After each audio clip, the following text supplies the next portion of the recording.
On va ouvrir maintenant la page culture de ce 20h et on en arrive à l'entretien avec notre invité de ce 20h. On va parler Zaouli, on l'a déjà dit dans la page culture. Nous sommes toujours en compagnie de notre invité, M. Fosséni Dembélé. Je rappelle, il est directeur de cabinet du ministre de la Culture et de la Francophonie. Bienvenue, M. Fosséni, sur notre plateau. C'est moi qui vous remercie. Alors, la danse Zaouli est inscrite sur la liste du patrimoine culturel immatériel de l'UNESCO, c'est juste? Tout à fait. Le Zaouli devient donc le troisième bien que la Côte d'Ivoire inscrit sur la liste du patrimoine mondial immatériel de l'UNESCO. Justement, quand on parle de patrimoine culturel, patrimoine naturel, matériel, immatériel, essayez de nous éclairer sur ces différents thèmes. Merci bien. Disons que l'UNESCO, depuis 1972, la conférence générale de cette organisation internationale a décidé de protéger et de promouvoir le patrimoine culturel et le patrimoine naturel. Le patrimoine culturel se présente en deux grands volets. Le patrimoine culturel matériel, qui porte sur les sites, les monuments. Vous allez donner des exemples pour qu'on puisse... Des exemples, nous avons la ville historique de Grand Bassam. Quand on en parle ici chez nous, le meilleur exemple, c'est la ville historique de Grand Bassam. Ailleurs, il y a les pyramides en Égypte, il y a le Grand Canyon aux États-Unis. Et il y a donc, à côté du patrimoine matériel, il y a le patrimoine immatériel, qui porte sur le savoir-faire, les expressions culturelles, donc, les danses, créativité, les instruments, la créativité, et tout ce que l'homme fait, disons, pour marquer son environnement avec ce savoir-faire qui se transmet de génération en génération.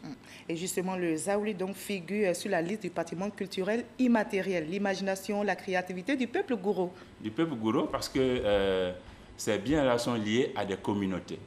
Et en l'occurrence, le Zaouli, c'est bien une danse et un masque de communauté gouro de Côte d'Ivoire. À quelles conditions cette danse Zaouli a été inscrite? On va regarder ce reportage de Sita Soro et en discuter par la suite.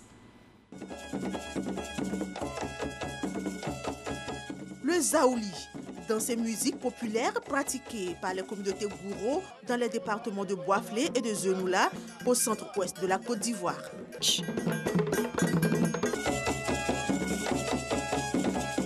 Hommage à la beauté féminine, le Zaouli s'inspire de deux masques, le Blou et le Djela.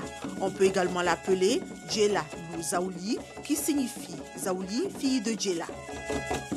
C'est le seul masque, ou l'un des rares masques, qui associe hommes et femmes. C'est le seul masque qui combine le genre. Le Zaouli est taillé un peu à l'image de la femme, parce qu'il y a une fonction esthétique dans le Zaouli. C'est généralement la plus belle fille du village qu'on regarde, et les artistes, les sculpteurs taillent le Zaouli en fonction de la beauté de la femme. Le Zaouli associe dans un même spectacle la sculpture représentée par le masque, le tissage qui est le costume, la musique alignant orchestre et chansons et la danse. Les danseurs de Zaouli, c'est des talents, c'est des gens talentueux qu'on essaie de déceler dans la société. Le danseur de Zaouli, il est respecté parce qu'il a du talent, il est différent des autres. Et ce n'est pas dans tous les villages qu'on peut trouver. Donc c'est une question de talent, c'est une question d'habilité. C'est une question de volonté aussi, de détermination au sein de la société. Mais ça permet de créer une osmose autour du Zaouli. L'ensemble de tous les artistes, de tous les artisans, de tous les pratiquants et des orchestres, que ce soit les hommes âgés, que ce soit les femmes, les jeunes filles, tout le monde autour du Zaouli crée, n'est-ce pas, une certaine harmonie. Et ensemble, on gère le Zaouli, fonction de cohésion sociale, fonction de solidarité, fonction d'entraide. Et puis, au-delà, fonction ludique. Après la ville de Grand Bassam en 2012 et le ballon Fonsenufo Djegele en 2013, le Zaouli devient le troisième bien de la Côte d'Ivoire à être inscrit sur la prestigieuse liste du patrimoine mondial matériel de l'UNESCO.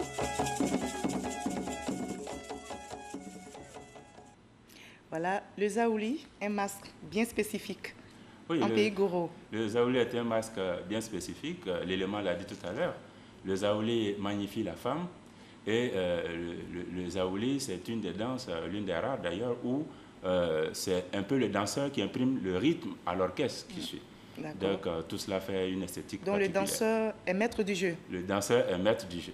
Alors, quelles sont les étapes franchies par le Zaouli pour être aujourd'hui inscrit au patrimoine mondial de l'UNESCO? Je précise, vous avez dit patrimoine culturel immatériel. Immatériel. Alors, c'est un processus qui commence par, j'allais dire, le fait que l'État de Côte d'Ivoire, depuis 2006, a ratifié la Convention 2003 par laquelle l'UNESCO s'est engagée, en plus donc du patrimoine naturel et le patrimoine matériel, à protéger également le patrimoine immatériel. Et quand un pays adhère à cette convention, il faut ensuite que ce pays-là, et c'est le cas de la Côte d'Ivoire, établisse une liste nationale qu'on appelle la liste indicative, sur laquelle le pays recense. Donc il y a un travail en amont au niveau national. Il y a un important travail au niveau national, mené par le ministère de la Culture et de la Francophonie et les structures spécialisées qui sont l'Office ivoirien du patrimoine culturel et la direction du patrimoine culturel. Et sur cette liste indicative figurait le Zaouli? Bien entendu, sur cette liste figure le Zaouli, c'était un préalable à l'inscription. Alors les critères qui ont joué en notre faveur au niveau de l'UNESCO, parce que l'UNESCO aussi a des critères précis. Oui, ces critères, parce que quand il ne s'agit pas d'inscrire sur la liste nationale pour arriver à convaincre l'UNESCO. Parce qu'on peut être inscrit sur la liste indicative et échouer. Puis ne jamais être inscrit sur la liste de l'UNESCO.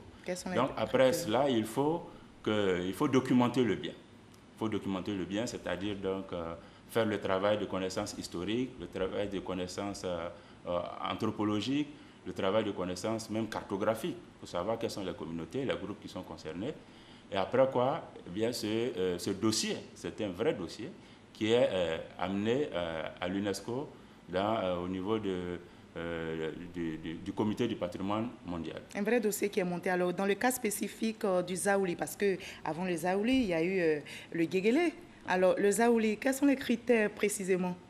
Parce que de façon générale, vous avez cité les critères de l'UNESCO, mais de façon générale, l'histoire des Zaouli que vous avez rapporté ensuite. L'histoire des Zaouli, mais il y a aussi le fait que, l'élément l'a dit, la spécificité des Zaouli, c'est que c'est une danse qui est une danse de réjouissance. Une danse qui fait la cohésion dans l'espace. Une danse qui ne met pas de barrière entre hommes et femmes, jeunes et vieux, tout le monde s'y retrouve. Et j'ai parlé tout à l'heure aussi au niveau rythmique de ce que le Zaouli fait, où c'est le danseur qui est maître du jeu. Mais au-delà de cela, il y a que les valeurs qui sont celles de la communauté Gouro, celles du partage et de la synthèse. Parce que dans ce masque Zaouli, vous retrouvez la sirène des eaux, Mami Wata, mais vous retrouvez aussi la femme Malinké, la femme Mossi et la femme Gouro. Donc il y a une synthèse au niveau national et une synthèse même sous-régionale dans ce seul et même masque. Et alors, cela a son importance. Quelles sont les retombées pour notre pays, le fait de voir un bien inscrit sur la liste du patrimoine mondial de l'UNESCO? Le fait d'inscrire un bien montre que nous avons tout le savoir-faire et nous avons toute la créativité dans notre pays, comme un peu partout dans le monde.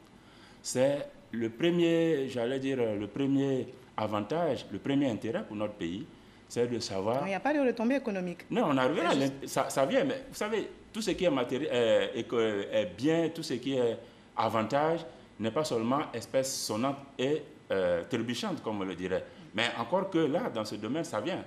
Mais je le disais tantôt, c'est la prise de conscience que nous avons toutes les qualités, comme tous les autres peuples du monde, à nous hisser aux standards les plus élevés. Vous voyez, quand la Côte d'Ivoire remporte par exemple la Coupe d'Afrique des Nations, eh bien, la retombée n'est pas financière, hein, quand bien même il y a quelques chèques qui tombent ici et là, mais c'est la considération mondiale qu'on a pour notre pays. C'est la confiance que nous avons en nous-mêmes.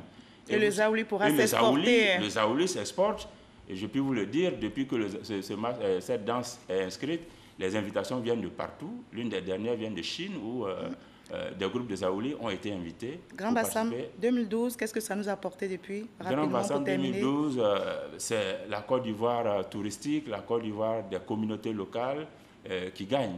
Un peu partout aujourd'hui, le tourisme, vous savez, le tourisme, le produit d'appel le plus important que nous avons, eh bien, c'est notre patrimoine culturel. Et le patrimoine culturel de la Côte d'Ivoire qui s'enrichit avec Grand Bassam, qui s'enrichit avec le Zaouli et le Djéguélé, non seulement c'est notre fierté, mais également c'est des produits d'appel importants. Et regardez les chiffres touristiques, vous allez voir un peu que les choses ont explosé depuis. Après Zaouli en 2017, on peut espérer pour quel bien en 2018? Le ministère y travaille avec le ministre Maurice Kwaku Bandama pour beaucoup d'autres biens de notre pays, notamment les savoirs traditionnels.